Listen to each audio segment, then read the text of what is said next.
Amanhã, eu convido a campanha de rua. Vamos encerrar o ano. Amanhã é a última campanha de 2014. Para a gente fechar o ano, que é dezembro, logo em necessidade do tamanho do produto. Então já convido os trabalhadores que quiserem trabalhar, comparecer. Amanhã, 8h30, nós estamos aqui. E também tem evangelização. Gente, tem cadeira aqui, gente. Ó. Tem aqui, ó, cadeira ali.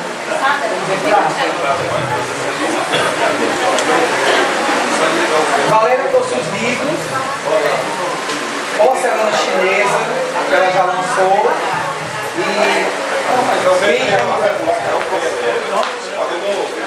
Mas ninguém passa cartão, viu? Se não tiver dinheiro, não tem desculpa. Marca para cartão. E a Valéria vai dar um autógrafo. Vai sair daqui com os dela autografar. Certo? Então, sem mais delongas, Valéria Montenegro. Quem vai cantar? Nós vamos cantar e Valéria vai cantar com a gente. Aí a gente canta. Bora, Moema? Não, besteira. Você sugeriu, vamos cantar, bora? Funciona. Sucione. Cadê a Sucione, seu Wilson? Pra variar, né? Cadê a cantora Wilson? A melhor oração é amar. Quem não sabe amar não consegue. Posso orar, meu Senhor, eu já posso orar. Aprendi a amar e já sei perdoar. A melhor oração é amar. Nós viemos de longe para recompor numa estrada linda, coberta de flor. É nossa esperança. Temos que o caminho difícil nos será, que horas de amarguras iremos suportar, mas é nossa certeza, não estaremos sós.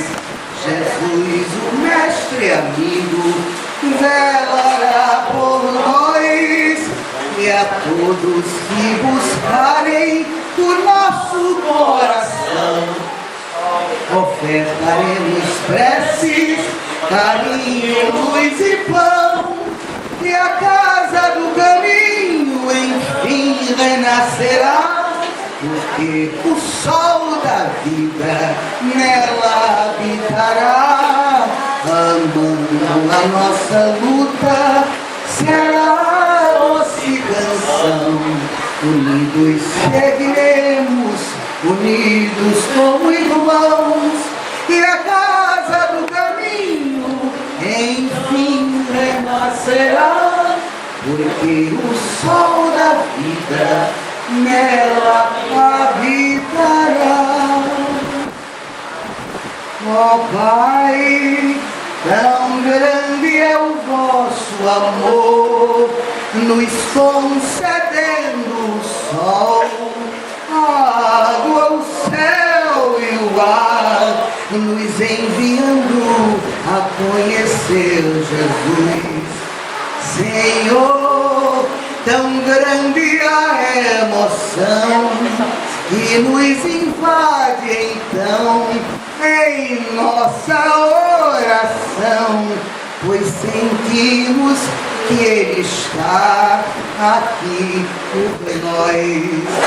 Pedimos forças no caminhar para aprender a amar e saber perdoar, abençoar o ofensor por teu amor. Interessante que desde que nós nos aproximamos do grupo essa noite, que eu escutei várias e várias vezes essa palavra saindo: perdoar, perdoar. Muitos me disseram isso e agora cantando essa canção, ela me veio mais forte ainda.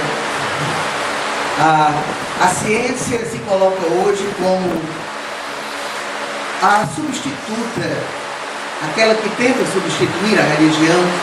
A religião traz aos homens um refrigério muito grande da alma. E tudo que nós na Terra procuramos é exatamente refrigério. Refrigério significa refrescar a alma dos calores do mundo, das incompreensões, das guerras, das disputas, dos horrores do desamor, da maledicência, da arrogância, da prepotência. O refrigério espiritual do perdão é muito conhecido. É muito fácil que o nosso coração se quede, se volte, aceite com muita naturalidade o ódio, a revolta, o desamor. Difícil e raro é recebermos o convite para o seu lado B, para o lado B do ódio, que é o amor exatamente. E falamos tanto em amor, e repetimos tanto a palavra que parece que de tão usada, ela teria perdido o seu real significado, a sua força propulsora.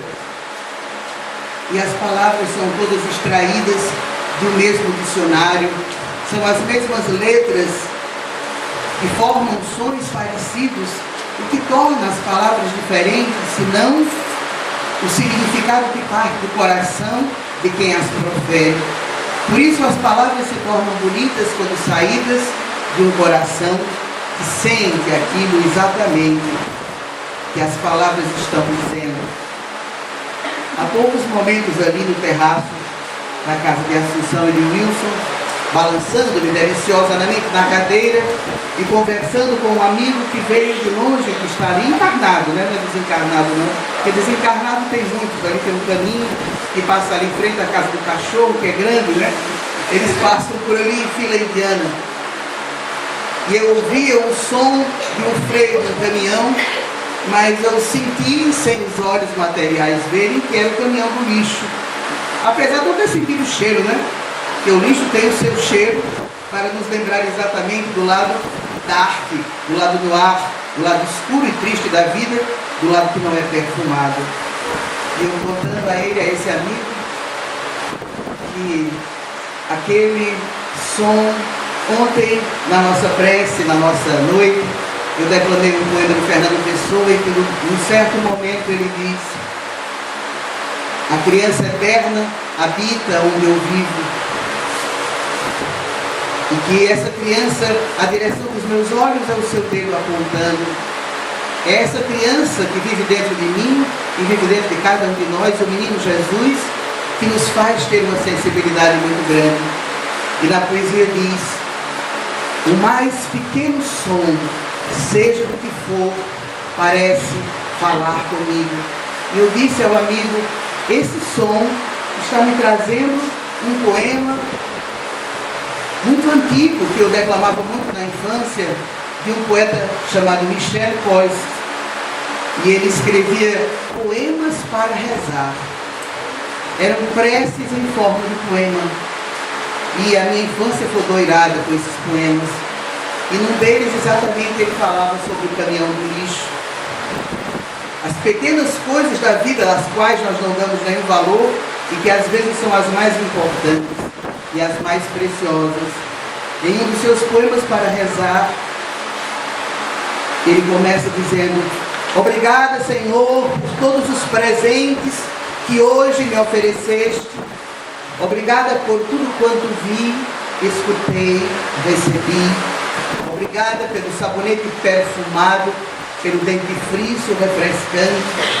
Obrigado pelo tufo de flores, uma pequena obra-prima em cima de minha mesa. Obrigada pelo caminhão do lixo e pelos homens que passam e pelo barulho que eles fazem na rua que acorda. Obrigado por minha mãe, que em casa me acolhe, pela afeição discreta que me tem, pela sua presença silenciosa. Obrigada por Dorival Caymmi, por Vila Lobos. Obrigada por estares aqui, Senhor, porque me escutas e me levas a sério. Recebes em tuas mãos o feixe dos meus dons para oferecê-los ao Pai. Obrigada, Senhor, mas muito, muito obrigada. Um poema em forma de prece, um poema de agradecimento. Ora, quando nós fazemos uma prece agradecendo a Deus, é muito mais fácil que haja uma associação do nosso pensamento, da nossa ideia, com o Senhor da vida, um Pai amantíssimo, que goste de louvores. Parece que na nossa infantilidade espiritual, nós pensamos em Deus como um ser que gosta muito de ser louvado e abençoado e aplaudido.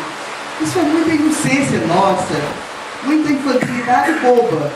Porque imaginemos que uma criatura que nós podemos chamar de Deus, o sempre eterno, o absoluto, aquele que de tudo sabe, o onisciente, o onipresente, ele não precisa mais dessas coisas bobas, quais sejam aplausos e louvores. Isso em verdade satisfaz muito mais a quem está agradecendo do que ao Senhor de todas as coisas. Eu não chamaria nem de Deus, mas de divino, a energia do divino, a energia do transcendente, que tão bem faz as criaturas. Aí nossa querida bailarina dirigindo o espetáculo da noite, essa concepção da vida como um espetáculo não é uma concepção religiosa. Na verdade, ela foi dita por um cientista social. Eu gosto muito de falar isso aos estudantes, e todos nós somos estudantes no mundo, estamos na maior terra, lar e escola que conhecemos, que é o nosso planeta, e eu digo aos meninos e às meninas que estão estudando que um grande pensador chamado Émile Durkheim, autor, criador de uma ciência totalmente devotado ao estudo da sociedade, ele disse: em sociedade, tudo, absolutamente tudo é representação, é teatro. Nós estamos sempre no palco, sempre em cena. Aqui, nesse templo, feito pelos homens para buscar a divindade, nós estamos em cena em casa, com a família, usamos terminologias próprias. Nós temos uma linguagem quando estamos em casa com a família, usamos termos para com os filhos e com as filhas e com os pais, completamente diferentes quando estamos à vontade, com os colegas, com os amigos, nos bares, nas ruas, nas festas e no trabalho também. Mas tudo, absolutamente tudo, dizia o cientista e não o poeta, é teatro, é representação social. E existe, para os meus alunos, por exemplo, um preparo muito grande para um teatro que eles vão enfrentar, que é o teatro das representações jurídicas. Quando eles vão entrar em cena nos teatros jurídicos, nos fóruns, nos tribunais, para então assumir o papel de advogados, de juízes, de membros do Ministério Público. Nós estamos em um mundo que precisa de constante motivação, assessoria. Hoje pululam, uma palavra grega que eu admiro muito, pulular, estar em toda parte, em muitos lugares, pululam palestrantes que tentam motivar as pessoas a continuar o seu trabalho. Esses palestrantes são muito valorizados porque tudo que as pessoas precisam é de uma razão para continuar, é de algum motivo para levantarem de manhã, assumirem as suas vidas no teatro de representações, fazerem os papéis que lhes competem, porque vem o script de todos os dias. Nós não conhecemos o script do dia seguinte. O dia seguinte é sempre um mistério, é sempre uma página lacrada, para que nós tenhamos, pois, presença intensa e absoluta no momento do agora. O único momento real, a única realidade possível, dizia o sábio Heráclito, é o presente. Somente o presente tem consistência. Somente no presente nós podemos olhar uns para os olhos dos outros e vermos-nos em verdade, o corpo, o espírito, o sentimento. Somente no presente podemos confirmar a existência do Papai Noel, da pequena manjedoura simbólica colocada por Assunção. Assunção adora os motivos de Natal, então até no centro ela fez uma espécie de altar devotado à beleza da formação do Natal no coração das pessoas. Ora, se nós estamos no teatro de representação social, a religião tem um papel preponderante. A religião é o refrigério do qual nós falávamos. A religião traz, pois, os valores que norteiam a vida das pessoas. O que é que as pessoas procuram? Esperança, carinho, ternura, amor, solidariedade. Tudo que nós queremos é sentirmos pertencentes a um grupo, a uma casa, a um sistema de crenças que nos dê sustentáculo nas horas em que quedarmos, e todos nós nos quedamos de vez em quando na caminhada, quando às vezes o sol nasce lá fora, mas esquece de nascer aqui dentro. Não pode faltar o sol interior. Esse deve estar sempre presente. Perdão, refrigério de alma, religião, religiosidade. Repito nas minhas prédicas e na própria porcelana chinesa que a religião é menos importante do que a religiosidade. A religiosidade é muito mais preciosa do que a religião, porque a religião é uma criação cultural dos homens. Em todas as partes do planeta, onde existem pessoas, onde existem grupos humanos, existem religiões, e as religiões todas se parecem com a própria sociedade. Todas elas trazem o seu sistema, a sua forma de ser, e nós gostamos, na nossa inocência, de acharmos que a religião dos outros é esquisita. Quando olhamos, por exemplo, os islâmicos, na hora em que meio-dia, nas horas sagradas, se curvam perante a cidade sagrada de Meca e de Medina, e fazem aqueles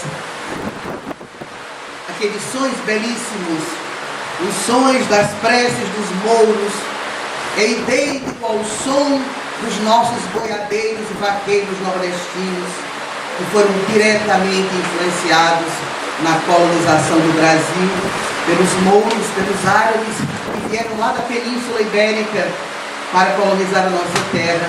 E enquanto os portugueses ficaram no litoral, porque os portugueses sabiam obedecer às leis, os árabes sim fronharam para o sertão para lembrar dos seus desertos. E lá nos sertões eles não tinham a lei, lá nos sertões eles podiam criar, por exemplo, o movimento do cangaço, que se revoltava contra o direito estabelecido. E na hora em que os árabes fazem as suas preces, eles, em verdade, entoam aquilo que os hindus chamam de mantra. E é um mantra muito bonito. Se vocês já ouviram, devem ter visto na televisão, na hora em que faz o chamamento, e são só os homens que são chamados. O paraíso islâmico existe apenas para os homens, e eles começam a entoar aquele cântico chamando para Allah, Allah Halik. E há um poeta e músico nordestino chamado Alceu Valença, que sabe fazer grandes cânticos mouros, e eu os estou ouvindo aqui agora, muitos deles.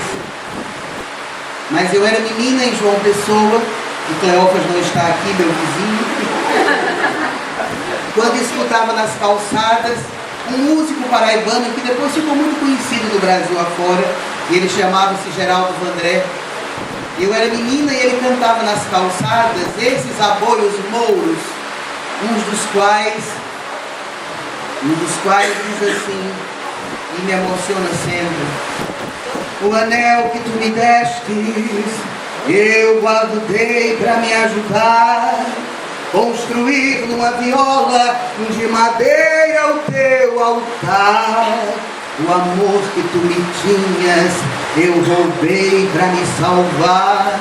Toda hora em que a danada da saudade me pegava, oi, Joema, dos olhos claros, bem verdes da cor do mar, me dava tanta alegria que eu não preciso sonhar. Oi, basta me lembrar agora das coisas que eu deixei lá, Joema, sempre esperando na praia do grande mar. Oi,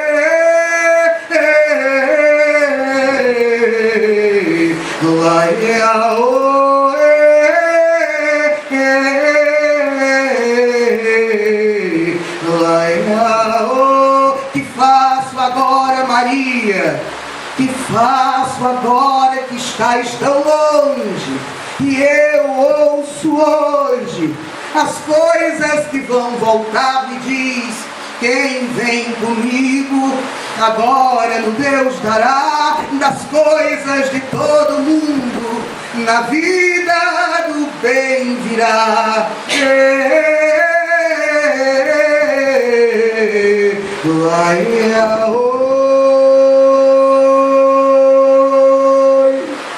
Isso é um aboio, isso é um cântico dos muçulmanos, dos islâmicos, que tem o mesmo amor pelo divino que os cristãos, que os judeus.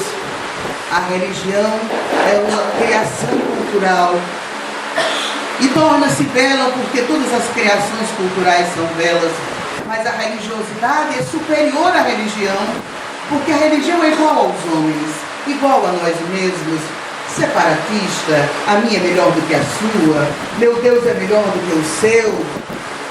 Há uma passagem muito linda do grande escritor Antoine de Saint-Exupéry, que fora ele piloto de voos pela África, pela Argélia, quem fez o primeiro contato num avião muito simples, sem instrumentação nenhuma, ligando a América do Sul à França.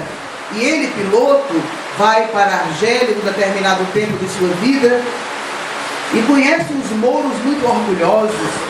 E ele olhava, os árabes da Argélia eram muito pobres em relação aos franceses, que eram muito ricos. Ora, os franceses eram donos de uma tecnologia da mais alta qualidade, haviam construído um avião que voava no céu, mas quando os árabes passavam junto ao quartel dos franceses, que eram os colonizadores, olhavam para o lado, cuspiam no chão e diziam: "Ha!", que é uma espécie de desdém, vocês não valem nada.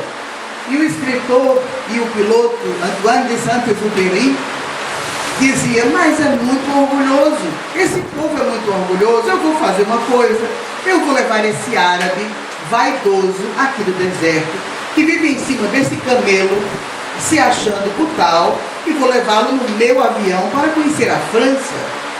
E o chefe árabe, o Tuareg, aceita a proposta e vai. Entra dentro do avião como se estivesse entrando dentro de casa. Não estranha nada quando o avião decola e ganha os céus e parte para cima das nuvens. E o piloto olha para ver se ele está impressionado e ele não se impressiona com nada. Chegam na França e vão para o sul da França, para o Vale do Loire, e encontram rios muito bonitos. Olha, mais uma vez o piloto pensa: esse árabe agora, quando vê tanta água, vai ficar louco, porque eles vivem naquela seca, naquele deserto. E o chefe Tuareg olha com desprezo para aquela água toda, até o momento em que eles chegam em uma cachoeira. E aquela cachoeira maravilhosa verte uma água que não para, e o chefe árabe Tuareg para em frente e fica olhando. O piloto, já com pressa, diz: "Ô, meu amigo, vamos partir." Ele diz: "Não, eu só vou quando parar." "Quando parar o quê? A água?" "Mas essa água está jorrando há milhares e milhares de anos e não passa." Ele diz: "Esse Deus de vocês não vale nada. Como é que pode dar tanta água? Como é que pode dar tanta farra? Por isso que vocês não prestam. Bom é o nosso Deus que nos dá aquela seca, aquele deserto tórrido, aquele sofrimento." Aí o grande poeta e pensador Antoine de Saint-Exupéry compreende: nós não sabemos de nada, porque para nós a riqueza é poder, é sabedoria, para os outros é completamente diferente. A religiosidade, ao contrário da religião, que é uma criação cultural dos homens, a religiosidade é uma predisposição da alma para o bem, para o belo, para o bom, para a beleza. Toda a alma, toda a essência da natureza humana tem essa propensão, essa potencialidade da qual falava aquele filósofo Nietzsche que eu evoquei ontem. Nós temos uma potencialidade imensa e esse poder todo está dentro de nós.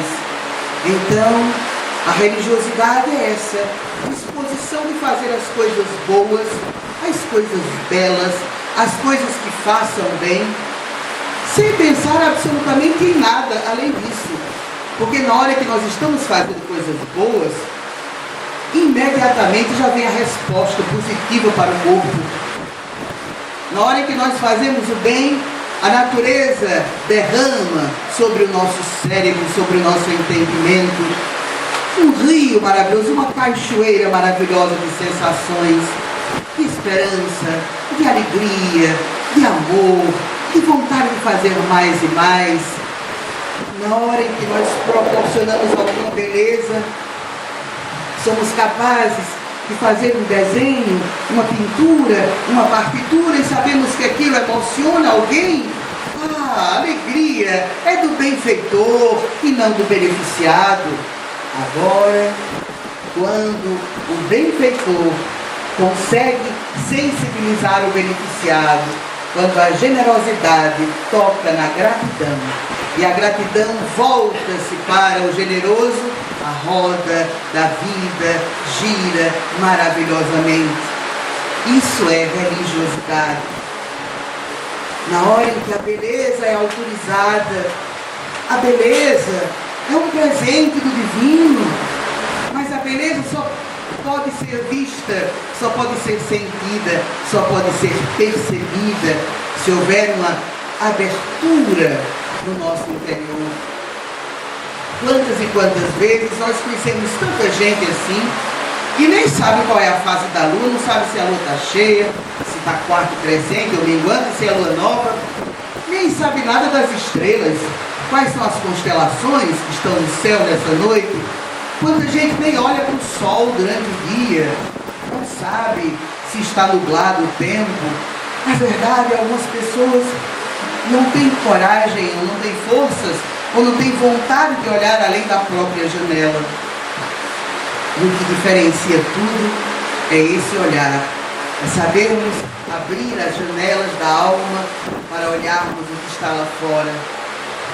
O poeta Mário Quintana, um outro espírito muito lindo, tem um poema em que ele tenta mostrar que as coisas aparentemente inanimadas também têm vida, também palpitam, e na hora em que você consegue querer bem a um boneco, a uma criança, a um objeto aparentemente inútil, você é capaz de amar a tudo. E nesse dia ele acordou com pena dos seus sapatos velhos. Quem é que tem pena de sapato velho? Sapato velho é que joga no lixo. Mas o poeta Mário Quintana acordou, olhou para os seus sapatos muito usados, já tinha mudado a sola umas 2 ou 3 vezes, já tinha pintado, repintado, passado cera no guete, e os sapatos já não tinham mais como se recuperar. E ele levantou, olhou para o céu e disse: o dia abriu seu parasol bordado de nuvens e de verde ramaria, e estava até um fumo que subia minuciosamente desenhado. Depois abriu no céu azul arqueado a lua em pleno meio-dia. Na rua, um menininho que subia parou, ficou a olhá-la, admirado. Pus meus sapatos na janela alta, sobre o rebordo. Céu é o que lhes falta para enxergarem a existência rude. E os meus sapatos sonham, imóveis, deslumbrados, que são 2 velhos barcos ancorados sobre as margens tranquilas de um açude. Olha quanta profundidade na alma desse poeta, a ponto de achar que os sapatos dele estavam sonhando. Isso é uma metáfora para a vida. Se os nossos sapatos são capazes de sonhar, porque também não somos nós aqueles que calçam os sapatos, os sonhadores? Por que não temos coragem de alçar voo rumo às estrelas e ver a vida com as suas potencialidades e simplicidades de beleza? Tudo é tão bonito. Olha na poesia de Michel Coste, quando ele fala: obrigada pelo tufo de flores, pequena obra-prima em cima de minha mesa, a perfeição das coisas da natureza.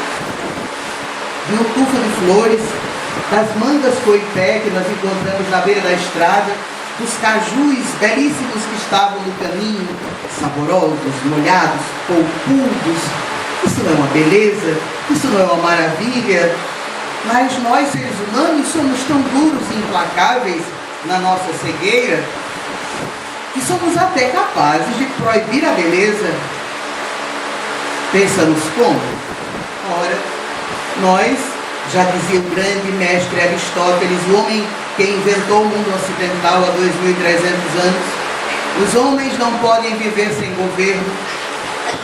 Os homens querem, precisam, necessitam de alguém que os dirija, que os diga o que devem fazer e o que não devem fazer, para que lado devem se encaminhar, como devem se comportar.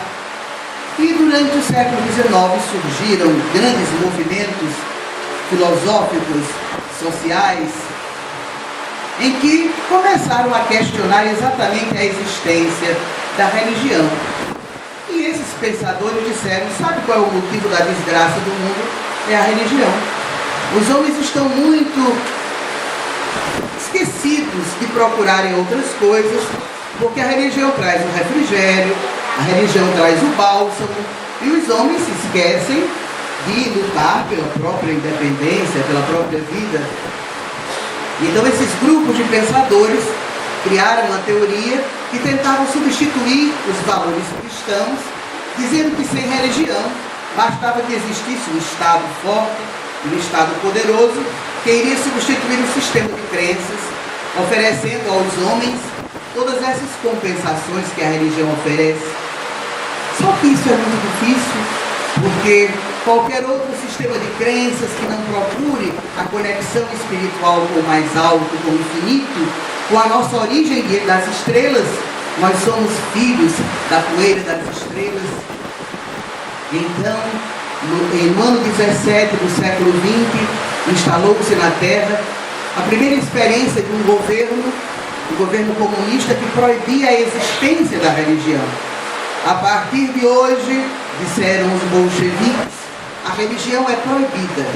Os homens desse país, submetidos a esse governo, estão proibidos de ir às igrejas.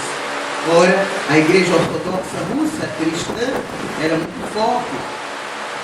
Mas todas as igrejas tiveram as suas paredes pintadas de cinza para cobrir as belíssimas telas pintadas pelos artistas. Os altares foram substituídos por imagens dos líderes políticos. E os homens foram proibidos, então, de ter uma religião. E se uma coisa é conhecida na natureza humana, ela é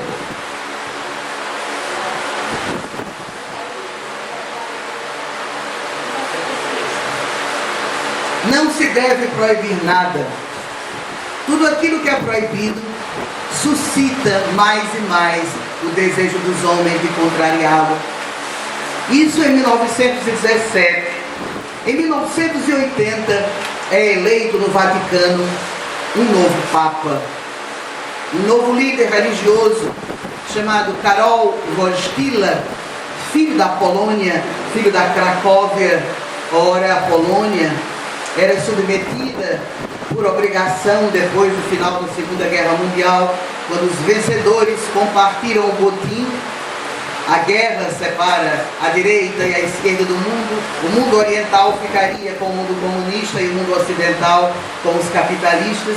E a Polônia foi uma das que ficou sendo submetida à proibição da religião. e é eleito no Vaticano depois de 400 anos de papado apenas, de todos os papas antigos eram italianos, é eleito um papa polonês. Eu sei que todo mundo aqui é muito novo, não se lembra disso, mas como eu me lembro quando Karol Wojtyla, que muda de nome para João Paulo II, é eleito então jovem, aos 60 anos, muito cheio de energia, for um moço pobre da sua aldeia na Cracóvia, trabalhar em teatro. Era um homem que tinha muita conexão com o povo. E ele, é claro, é aclamado, chama a atenção do mundo inteiro, e o povo da Polônia começa a gritar em praça pública, gritar em toda parte. Lembrem, não existiam redes sociais, as televisões não existiam num país onde não há liberdade. E então o povo começa a exigir que o presidente traga à Polônia o Papa. E ora, os líderes políticos disseram: que coisa, vamos lá trazer um Papa para cá? Nós queremos que o povo continue submetido ao governo. O governo é o novo Deus. Mas sempre os governantes temem o povo, porque o povo é o responsável pelo empoderamento. Concordam em trazer Karol Wojtyla. E se vocês procurarem no YouTube, vão encontrar. Quando ele finalmente é aceito na sua Polônia natal, na sua Cracóvia, a chegada dele na praça, e o povo, aos gritos, desesperados, lembrando até os mouros durante a prece, a gritar: queremos Deus, tragam-nos Deus de volta, nós queremos novamente adorá-lo. E depois do fim da queda do Muro de Berlim, em 1989, quando cai o Muro da Vergonha, que era chamado assim, o Muro da Vergonha, muro que foi erigido em uma única noite do ano de 1961, para prender no lado oriental os que queriam a liberdade. Depois da consagração do Papa, que trouxe de volta Deus ao povo do leste europeu, tudo mudou. E voltam então as igrejas a arrancar aquelas placas cinzentas nas paredes. A beleza era proibida. Na nova religião do Estado, até a arte era engajada. Não se podia mais celebrar as festas religiosas que o povo tanto gosta. Como tirar do povo do Juazeiro a celebração do meu padrinho Padre Cícero Romão Batista? Como aquilo alimenta a alma das pessoas. Na terra em que eu moro e que amo, que é São Luís do Maranhão, as festas do Divino, as festas religiosas de São João, lembram as festas da colheita, e as pessoas vão às ruas e se sentem alimentadas por aquele louvor. O São João do Nordeste como um todo, o Santo Antônio, são as vibrações, não são os homens. Santo Antônio, São João, já estão em outros planetas mais adiantados há muito tempo, já viraram estrelas cósmicas, mas nós mantemos na nossa lembrança a vibração deles, é a vibração deles que emociona o povo, que traz tanta alegria aos corações, quando se celebra Maria, Mãe de Jesus. Mas as pessoas queridas, as pessoas amadas, que estiveram aqui na terra e que fizeram bem, depois que deixam esse corpo aqui na terra, elas ganham o céu, ganham o infinito, não ficam prisioneiras como nós, do dia a dia, da hora a hora, vão ganhar espaço, e se nós as amamos, queremos que elas estejam cada vez mais longe. Amar é isso, querer que o ser amado seja feliz, e não prendê-lo junto a nós mesmos. Há uma música feita por uma cantora popular muito bonita, que me vem agora, em que ela fala exatamente sobre a perspectiva das janelas, dos enquadramentos. É tão comum, Valdemar, então a bailarina toda hora está com uma máquina para tirar retrato. Aí gosta de retrato, né? Nós gostamos de enquadrar as coisas, e agora na modernidade, então qualquer criança tira um retrato. Mas houve um tempo, nós somos testemunhas, nós que temos mais de 15 anos somos testemunhas, em que tirar retrato era uma coisa rara, em que era só em ocasiões oficiais, chamava-se o retratista para casa, né? E essa artista, Adriana Calcanhoto, fez uma música que diz: Eu ando pelo mundo, prestando atenção em cores que não têm um nome. Cores de Almodóvar, cores de Frida Kahlo, cores. Passeio pelo mundo, eu presto muita atenção no que meu irmão ouve. E como uma segunda pele, uma casca, uma cápsula protetora, eu quero chegar antes para sinalizar o estado de cada coisa, filtrar seus graus. Eu ando pelo mundo, divertindo gente, chorando ao telefone e vendo doer a fome dos meninos que têm fome. Pela janela do quarto, pela janela do carro, pela tela, pela janela, quem é ela? Quem é ela? Eu vejo tudo enquadrado, remoto controle. Meu amor, cadê você? Eu acordei, não tem ninguém ao lado.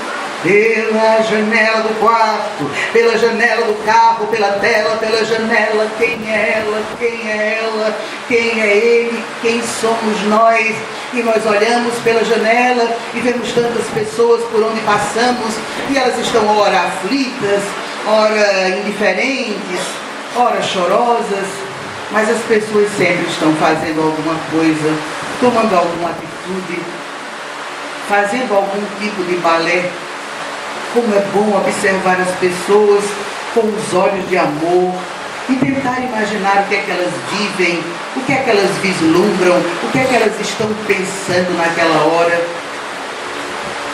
Esse exercício é um exercício espiritual balsâmico. Olhar para o outro e tentar se colocar no lugar do outro. O que é que o outro está pensando, além da minha janela, da janela da minha casa, da janela do meu quarto, da janela da minha casa, da janela da minha vida, do meu mundo? Existem tantos outros mundos. Cada um de nós encerra dentro de si mesmo um mundo diferente. E Amarillo arrancou os cabelos para entrar em consonância com a dor da irmã que estava doente. Lá em Goiás, o meu amigo, muito já velho, com os cabelos brancos, nunca teve nenhuma religião, deixou os cabelos crescerem porque o amigo irmão dele sobreviveu a uma enfermidade que ia levá-lo. Aí ele disse: se meu amigo sobreviver, eu deixo meus cabelos crescerem até morrer. E ele tem quase 70 anos, e os cabelos dele já estão pela cintura, e ele está feliz da vida, aquela cabeleira branca, amarrada, e as pessoas perguntam, e ele não diz que foi uma promessa com o infinito. Olha, se fulano ficar por aqui, eu não corto mais esses cabelos. Todos nós estamos de alguma forma tendo atitudes de representação e de combinação, de confluência com os mundos paralelos. Nós não sabemos quanto tempo vamos ficar aqui. Isso aqui é muito rápido. Nós somos instantes. Hoje estamos aqui, amanhã ninguém sabe. A única coisa certa é que nós vamos partir. Isso aqui é uma estação temporária. A Terra é um planeta de pouso transitório da nossa nave espacial.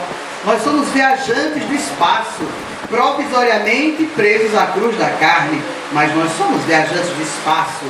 Pensem nos filmes de ficção científica, estamos usando esses avatares, esses corpos, mas nós somos viajantes. Nós estamos aqui, mas se nós tivermos coragem e ousadia e olharmos para as estrelas, como nós vimos essa semana tão próximas na praia de Tibau, a Assunção e o Wilson viram, as estrelas pareciam que estavam se derramando sobre nós.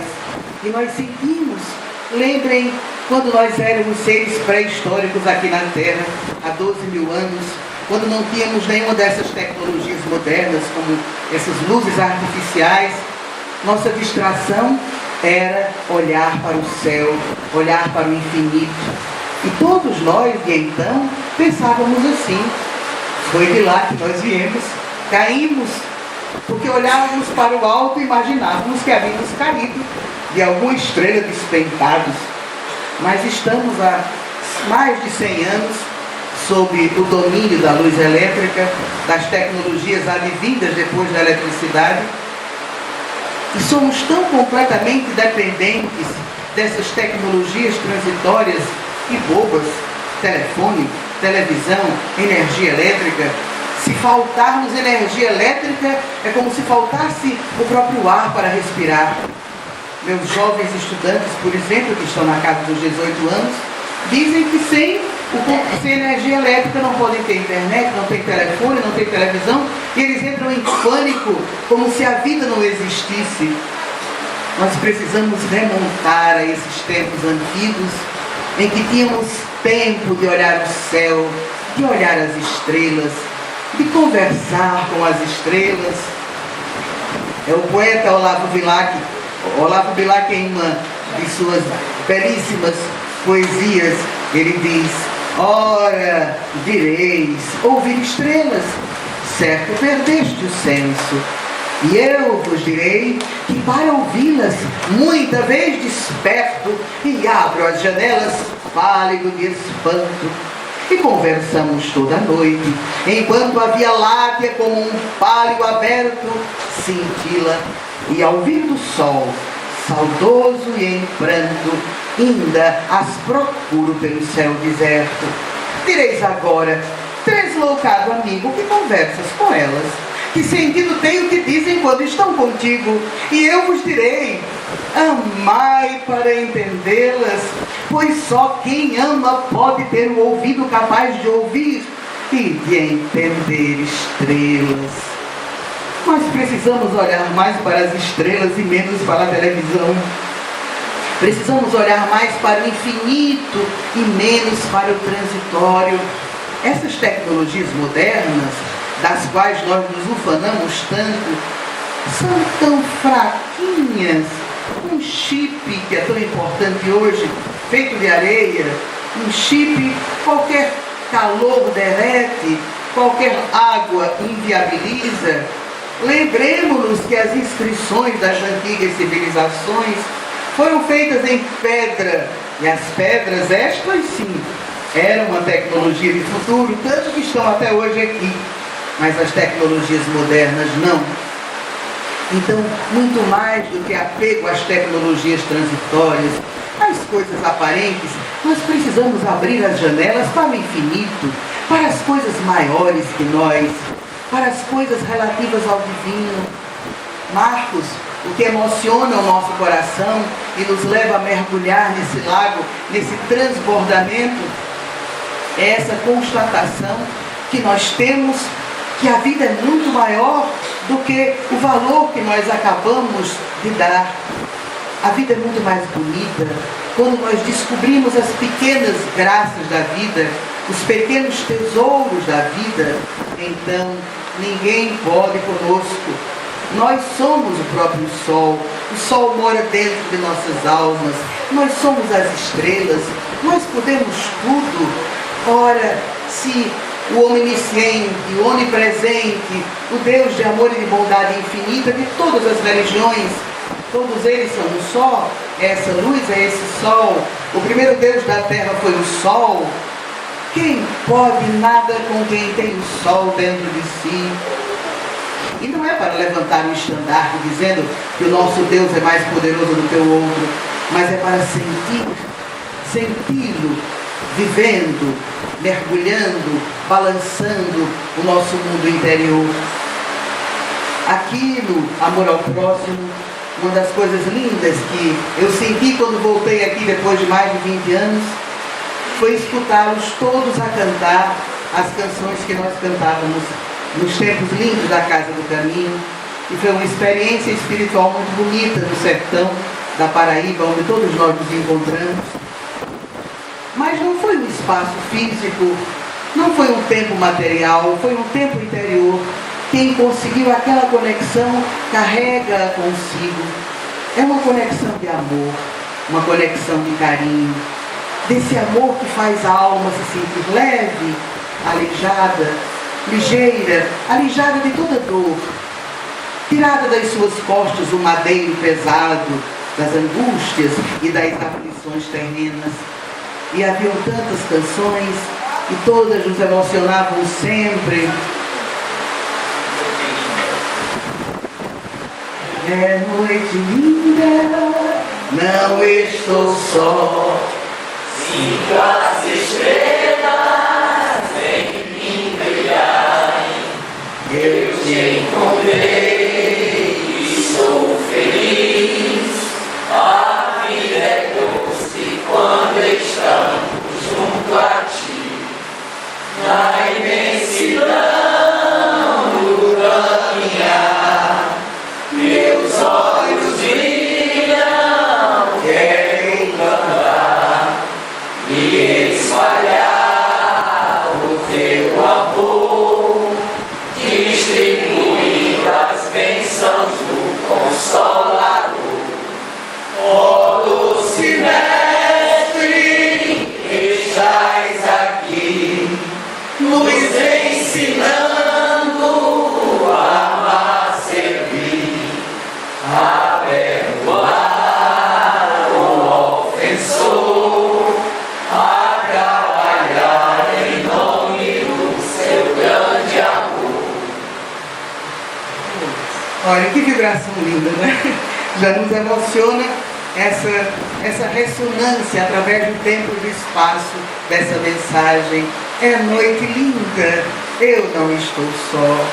Eu sinto as estrelas brilharem em mim brilharem, eu te encontrei. Eu sou feliz, dentro da noite, em meu sonho, eu me perdi.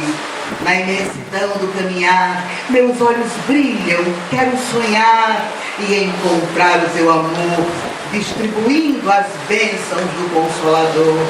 Oh, doce Mestre, estás aqui. Quando dois ou mais se reunirem em meu nome, ali estarei. Contam-nos que disse o doce Mestre, o Rabino da Galileia, quando esteve aqui. Na noite de despedida, quando ele tiver acesso pela sua luz à página do dia seguinte. E ele sabia que no dia seguinte ele ia ser feito prisioneiro, ia ser torturado, iria ser entregue por um de seus seguidores, o mais corajoso, o mais fiel, que o mais o amava, aquele que tivera coragem de cumprir as Escrituras, o Iscariotes Judas. Então naquela noite ele chama todos os seguidores para ficar lá no horto, no Monte das Oliveiras, que até hoje está lá em Jerusalém. Quem vai lá se emociona porque pensa nessa passagem.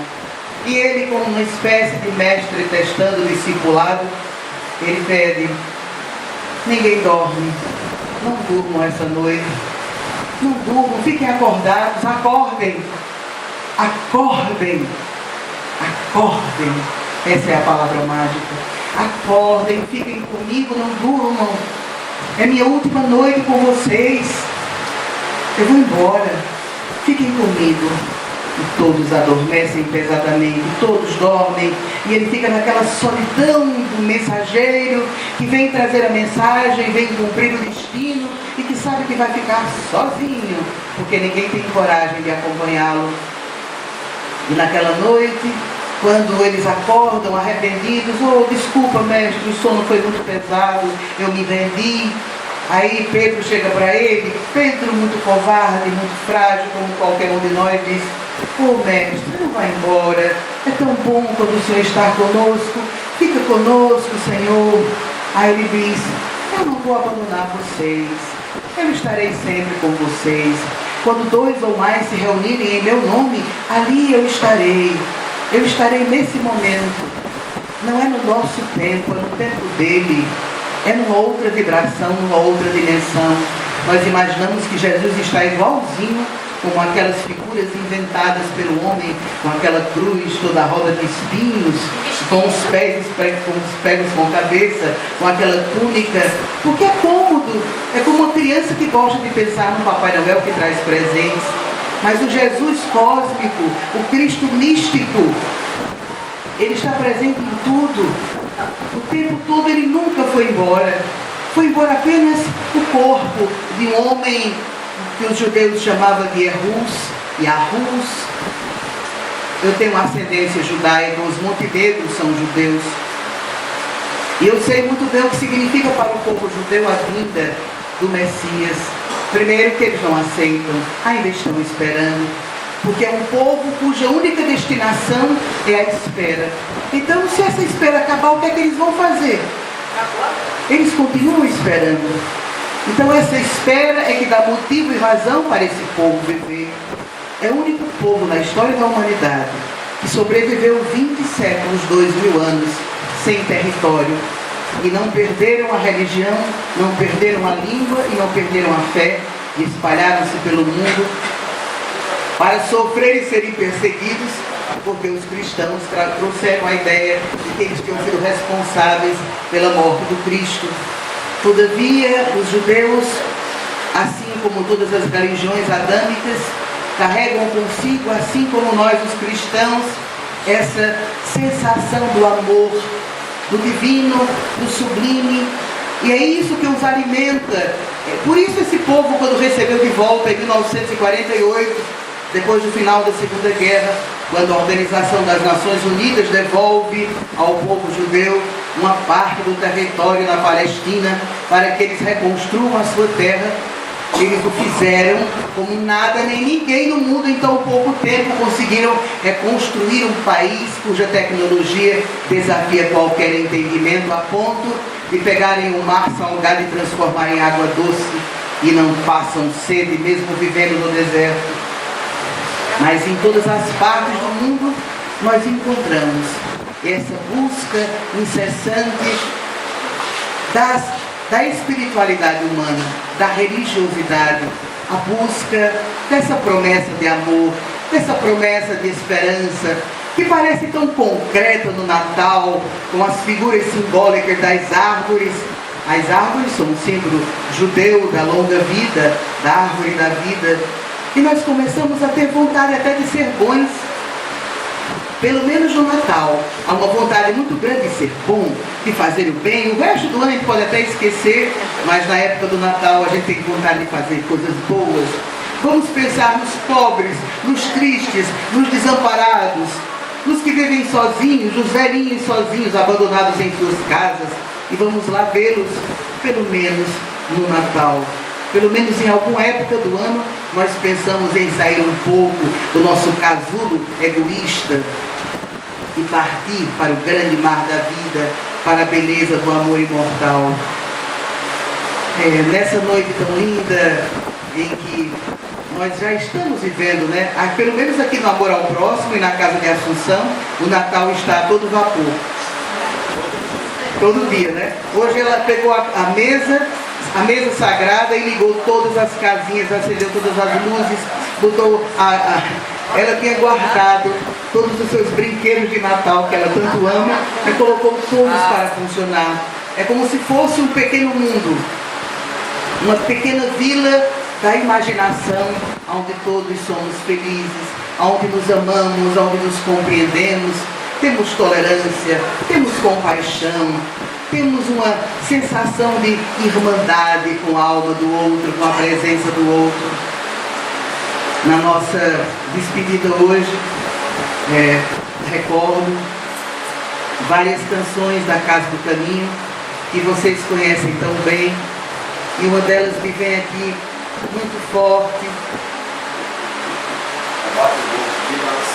Ó irmão, tão bonito que é caminhar, divisando além, bem mais além, um grande sol, sublime sol, horizonte de luz, liberdade e paz. Nosso ontem foi tão triste, tão cruel, rompemos laços que nos ligavam ao Senhor, e o egoísmo criou nosso castelo de dor. Mas agora em nossas mãos nós recebemos esse roteiro que nos levará além, bem mais além do que os olhos humanos podem ver. Ó irmãos, fatigados do caminhar, das jornadas longas, das pelejas, dos fracassos, peregrinos cansados queremos recomeçar. Pai de amor, ponha na mão a vossa dor, faz a nossa estrada a mais dura, a mais comprida, para que a nossa vida, pelo amor, alcance o sol. Quando o sol nascer, brilhar e em paz seus raios espalhar, e a vida vibrar de amor e a flor num jardim despertar. Quero sair pelo mundo a cantar, meu amor espalhar por aí, pelos caminhos em murmúrios ouvir a canção da esperança sentir. Será meu pão o alimento de luz que o caminho conduz como um sol. Quando o sol nascer, brilhar em paz, seus raios espalhar, e a vida vibrar de amor e a flor num jardim despertar. Alguém me pede aqui que eu recorde uma cena nesse espaço físico com outra decoração, acontecida há 30 anos. Não estávamos presentes, bailarina, e houve um balé feito aqui.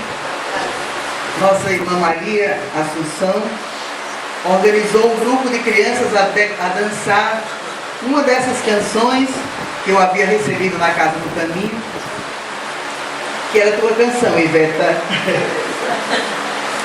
Roda, roda, bailarina, na pontinha dos pés. Roda, roda, tão bonita, o piano a tocar. A caixinha de música continua a tocar. Mil castelos, mil sonhos, sou criança a brincar. Sou menino, vou correndo pela estrada cantando, escutando a melodia, as saudades recordando. Houve um tempo tão lindo, meu coração feliz viu estrelas sorrindo, desejou ser um aprendiz. Sou criança novamente, solto pipas no céu, deixo o vento, falo em rio, faço barcos de papel. Na casa do caminho vou crescer, vou amar. Renasci para a vida, para a luz conquistar. Oh, coisa linda, oh, coisa boa. Olhe, nós somos todos a bailarina que saiu de cima do piano. Somos a bailarina que podemos voar, viajar, construir nossa esperança em um novo tempo. Meus queridos, que bom estar com vocês. Os pequeninos merecem da luz, cantam para nos harmonizar. Lá onde vive o amor, onde nasce a flor, nós vamos nos encontrar. Os pequeninos merecem da luz, cantam para nos harmonizar. Lá onde brilha o amor, onde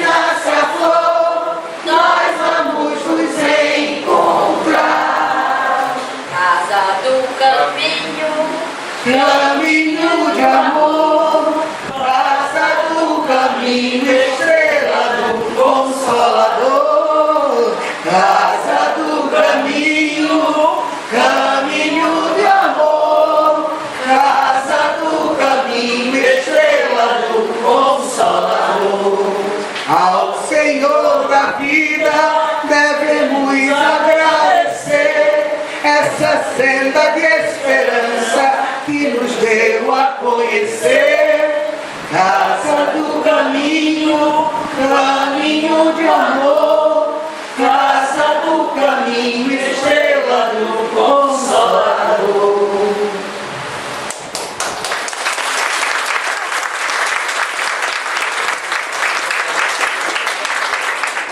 Comandante Wilson, faça o encerramento da nossa conversa de hoje. Queridos irmãos, companheiros, nesta jornada queremos, neste momento de paz e de alegria, agradecermos a Deus, nosso Pai maior, por essa energia maravilhosa que invade a todos os nossos corações. A presença da nossa irmã Maria Valéria, nossa querida companheira e tão longa jornada, nosso querido irmão Passarinho, nossos companheiros também que fazem nossa voz, Johan e Namar. Muito obrigado, Senhor, pela presença de Deus. Vamos tentar levar em nossos corações um pouquinho dessa energia, pelo menos para os nossos familiares que não puderam ir no outro motivo estar aqui. Muito obrigado. Obrigado, Senhor. Obrigado a todos. Passar para o nosso querido Passarinho.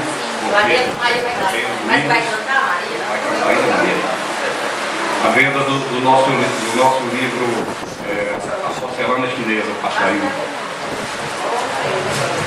Boa noite, pessoal. Gostaria de tomar mais um tempo dos senhores e me profanar a energia criada nos instantes que antecederam a minha fala, mas gostaria de dizer que ainda há aqueles que não tiveram a oportunidade de estar conosco aqui em setembro, quando lançamos pela primeira vez Porcelana Chinesa, aqui no Amor ao Próximo, e que não tiveram a oportunidade de estar conosco aqui ontem. Passagem e volta de uma turnê de quase 20 dias por esse nosso Brasil querido, por essa nossa pátria do Cruzeiro. Estamos desde Goiânia, onde fizemos um lançamento belíssimo do Salão Nobre da Presidência do Tribunal de Justiça daquele Estado, e fomos agraciados com a presença de convidados muito bonitos, porque decanos, e geralmente a idade traz a sabedoria. Não me está me lembrando aqui no imaginário, grandes desembargadores que já deram seu pleito de trabalho e de serviço àquele Estado, abrilhantaram aquela noite com a presença de muitos deles. E o Salão Nobre daquela presidência tem uma vibração tão bonita, porque com uma sala dos passos perdidos, e eu sei que aqui há iniciados em escolas esotéricas, e aqueles que assim o são, assim o sabem, que as escolas esotéricas sempre na antessala de seus templos, onde há os seus rituais, onde há sagração ritualística de seus trabalhos, há uma sala que costumam chamar de Sala dos Passos Perdidos. E por que Sala dos Passos Perdidos? Porque aqueles que ali se encontram como iniciados naquela escola, antes do início dos trabalhos, que está além porta do templo, nessa sala ficam ali a rodear, a andar sem compromisso, ainda sem a cerimônia dos trabalhos abertos, e junto à parede desta sala estão as fotos dos veneráveis mestres daquela casa, dos mais antigos aos mais modernos. E é como se fosse um local de reflexão, de genuflexão, de respeito àqueles que vieram antes que nós, que trouxeram, que se deram além do seu trabalho, deram a sua vida, o parte dela, no intuito de levar a iniciação a outros. E essa sala dos passos perdidos requer ao espírito a compenetração, a sensibilidade para daqui a pouco estar dando início aos trabalhos dentro do templo. Naquela presidência do tribunal não era diferente. Todas essas fotos dos desembargadores desde sua fundação, e é um estado que remonta muito tempo, havia essas fotos dos mais antigos aos mais modernos, aos que há pouco tempo, aos contemporâneos ainda que então.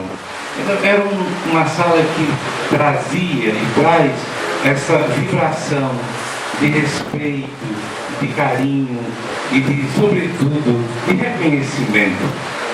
Então foi assim o nosso lançamento em Goiânia, naquela capital, e dali nós viemos a João Pessoa.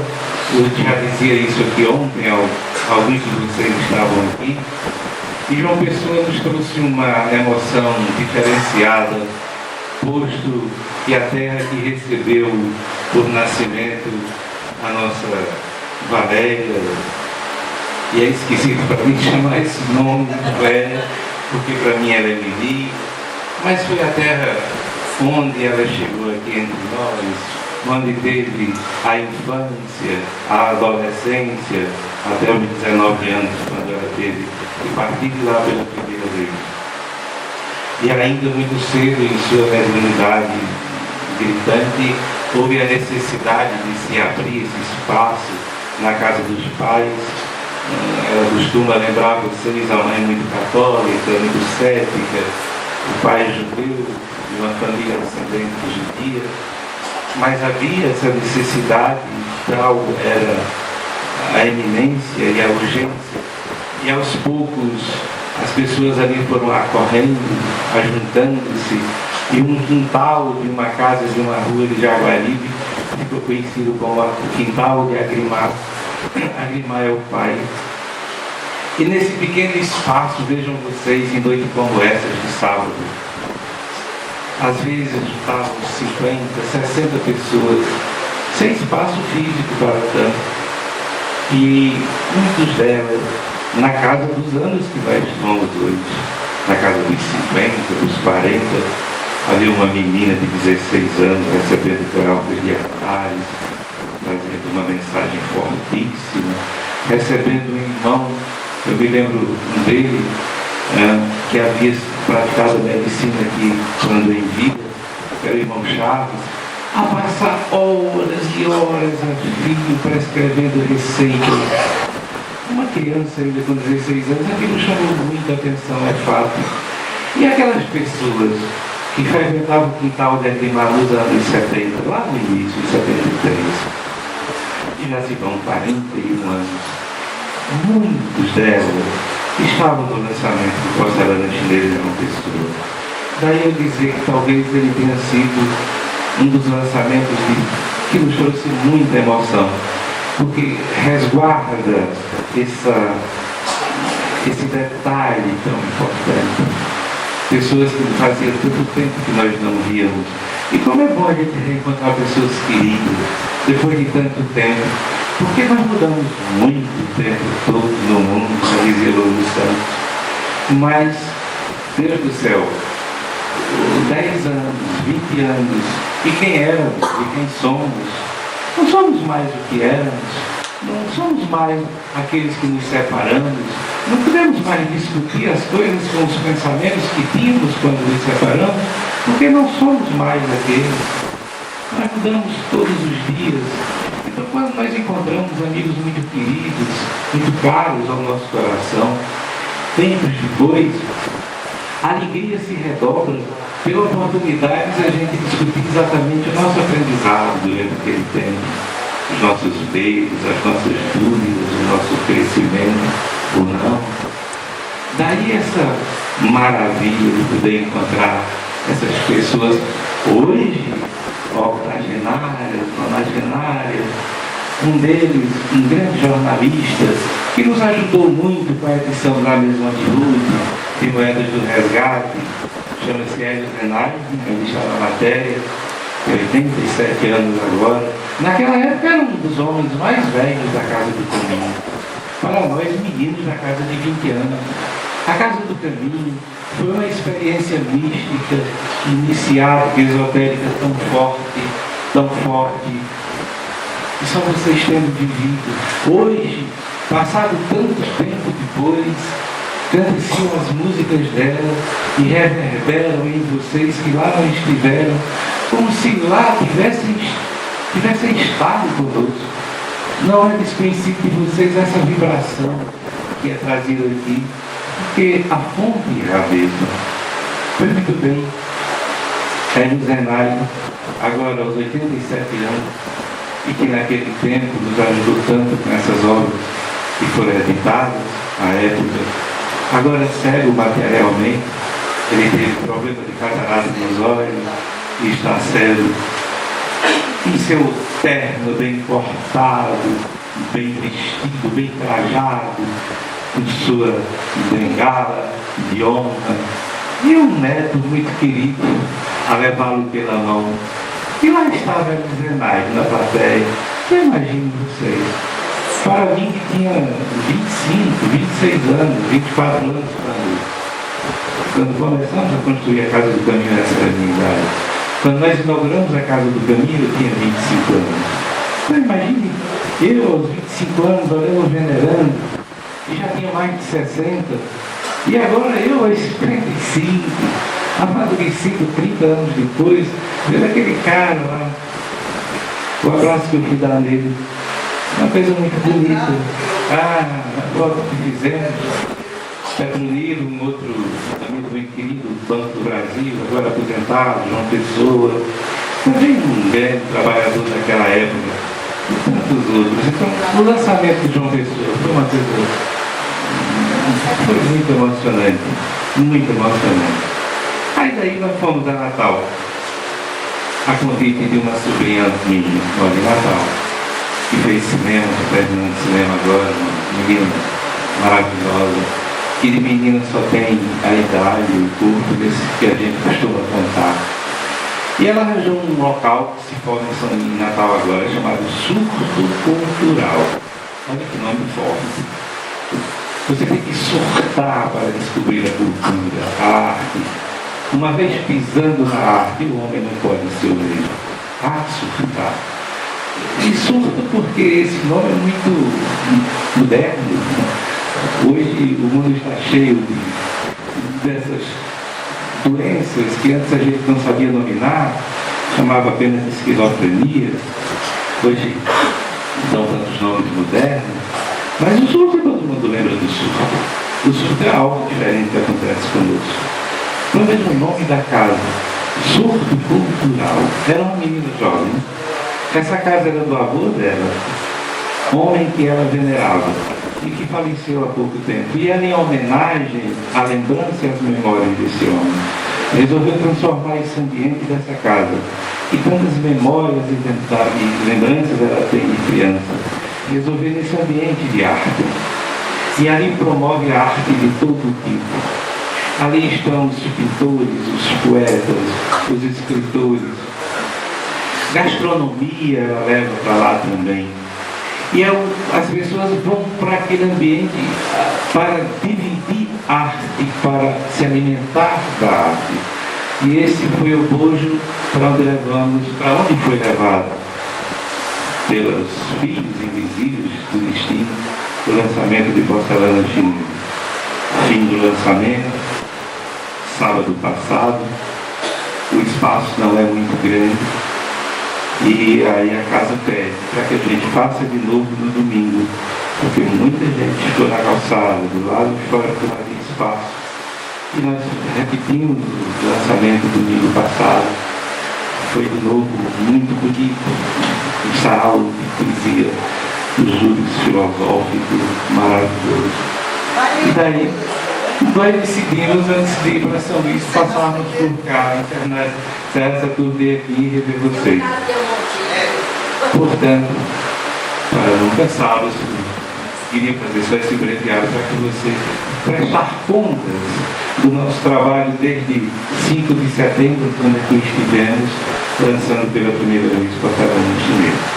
Então, aos amigos, aos frequentadores, aos colaboradores, do amor próximo, quem queiram e se interessem, que ainda não tem um Porcelana Chinesa, eu tenho ainda alguns exemplares, vou estar daqui a pouco disponibilizando para vocês, e vocês poderão aproveitar e pegar o autógrafo de Valéria e estar aqui nessa noite conosco. Um abraço querido, atestado, e muito obrigado pela atenção. A presidente quer microfone hoje. Além de agradecer. Sim, mas foi isso. Quer me ligar? Não. Além de Valéria ser um amor antigo, ela sempre volta, a gente sempre volta nos velhos amores, né? Ela começou o amor por aqui há 30 anos passados, e o amor à casa do caminho é um amor interior, que não tem tempo, não tem. Não acaba. A casa do caminho é uma paixão muito antiga da gente, e a gente alimenta constantemente. Mas eu quero falar da velha vaga velha. Amanhã tem evangelização e eu estou precisando. Eu estou precisando de voluntárias para lavar louça. Estamos precisando de voluntárias para lavar louça. Ou voluntários. Porque